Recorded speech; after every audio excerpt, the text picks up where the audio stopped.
کتنے خوش نصیب لوگ ہیں جن کے دن کا آغاز نماز فجر سے ہوتا ہے اور سونے سے پہلے بھی وہ سجدہ ریز ہو کے اللہ کی نعمتوں کا شکرانہ ادا کرتے ہیں، اور جو دن خیریت سے گزرا اور عافیت کی گود میں نیند لینے کے لیے بڑھ رہے ہیں تو وہ شکرانے کا سجدہ کر رہے ہیں کہ مالک تیری توفیق سے مجھے خیریت سے یہ دن گزارنا نصیب ہوا۔ ہمارے بزرگ فرمایا کرتے تھے سونے سے پہلے 5 انگلیاں بھی گن لیا کرو، 5 نمازیں بھی گن لیا کرو۔ اگر 5 نمازیں پوری ہیں تو اللہ کا شکر ادا کیا کرو کہ تمہیں توفیق اس نے عطا کی۔ اللہ اکبر۔ حضور علیہ السلام نے کچھ لوگوں کو دیکھا معراج کی شب کہ ان کے سر پتھروں سے کوٹے جا رہے ہیں، کچلے جانے کے بعد پھر دوبارہ سر صحیح کر دیے جاتے ہیں، پھر پتھروں سے ان کے سر کوٹے جاتے ہیں، ریزہ ریزہ ہو جاتے ہیں، پھر دوبارہ ان کے سر صحیح کر دیے جاتے ہیں۔ جبریل امین نے کہا حضور یہ آپ کی امت کے وہ لوگ ہیں جو نماز میں کاہلی کیا کرتے تھے، نماز میں سستی کیا کرتے تھے، نماز ان پر بوجھ تھا کہ یہ وقت ہو گیا ہے اب پڑھنی پڑے گی، دیر کرتے رہتے، پہلے پڑھنا ہی نہیں چاہتے تھے، اگر پڑھنی پڑھ بھی جاتی تو پھر نماز کی وجہ سے ان کے سر بوجھل رہتے تھے۔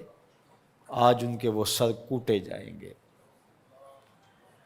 نوجوانوں بالخصوص میں آپ سے مخاطب ہوں، ماں باپ کو زور نہ لگانا پڑے، آپ کی منتیں نہ کرنی پڑیں، آپ کے ترلے نہ کرنے پڑیں، آپ کو جھڑکنا نہ پڑے، جب حی علی الصلاۃ کی آواز آئے تم بستر سے چھلانگ لگا کے اٹھ جاؤ کہ میرے رب کا بلاوا ہے میرے نام، میسج ہے۔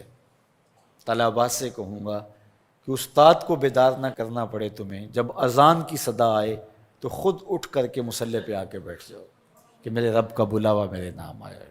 اپنے ہم عمر لوگوں سے کہوں گا طبیعت کی کمزوریوں کے باوجود رب کے بلاوے پہ مصلی پہ بیٹھ جاؤ۔ نماز کا چھٹکارا نہیں ہے، رستگاری نہیں ہے۔ زکوٰۃ نصاب پہ واجب ہوتی ہے، حج استطاعت پہ واجب ہوتا ہے، روزہ صحت کے ساتھ مشروط ہے، اگر شیخ فانی ہے یا ایسی بیماری ہے روزہ نہیں رکھ سکتا فدیہ دے دے۔ مسافر کو چھوٹ ہے، بیمار کو چھوٹ ہے کہ وہ دیگر ایام میں اس کی قضا کر لے، لیکن نماز کی چھوٹ نہیں ہے۔ بیمار ہے تب بھی پڑھے گا، صحت مند ہے تب بھی پڑھے گا، حضر میں ہے تب بھی پڑھے گا، سفر میں ہے تب بھی پڑھے گا۔ بالغ کے اوپر نماز کی کسی صورت میں بھی رخصت نہیں ہے۔ کھڑے ہو کے نہیں پڑھ سکتا بیٹھ کے پڑھ لے، بیٹھ کے نہیں پڑھ سکتا لیٹ کے پڑھ لے، اشارے سے پڑھ لے، وضو کے لیے پانی دستیاب نہیں ہے تو تیمم کر لے، حالت سفر میں ہے قصر کر لے، آدھی پڑھ لے پوری نہ پڑھے، دشمن کے مقابلے میں ہے صلاۃ الخوف کی صورت میں پڑھ لے۔ یہ نماز کا مسئلہ ہے، اتنی اہم نماز ہے۔ تو جن کے سر بوجھل رہے نماز سے، سردیوں میں ہوتا ہے اوپر نیچے نمازیں آ رہی ہوتی ہیں، ابھی عصر پڑھ کے گھر پہنچے تو پھر مغرب کی آ گئی، مغرب گھر کے پہنچے تو پھر عشاء کی آ گئی، تو کئی لوگ کہتے ہیں اے تو مولویاں نے آت چکی ایک، ابھی تو پڑھ کے آئے ہیں۔ تو کیوں شوق نہیں ہے تمہیں؟ ایک نماز کے بعد وہیں بیٹھ کے دوسری نماز کے انتظار میں مسجد میں قیام کرنے والا، اللہ اکبر، فرشتے ناز برداریاں کرتے ہیں۔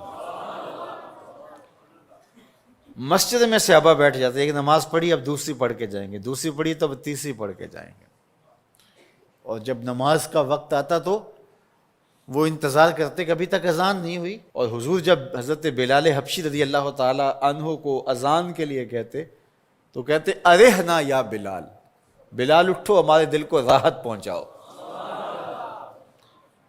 آنکھوں کی ٹھنڈک قرار دیا نا نماز کو، جعلت قرۃ عینی فی الصلاۃ، میری آنکھوں کی ٹھنڈک نماز میں رکھی گئی ہے۔ تو یہ دل کا قرار ہے، راحت قلب محمد ہے صلی اللہ وآلہ وسلم۔ اللہ اکبر، یہ معراج کا تحفہ خاص ہے جو ہمیں نصیب ہوا۔ کتنے خوش نصیب لوگ ہیں جن کے دن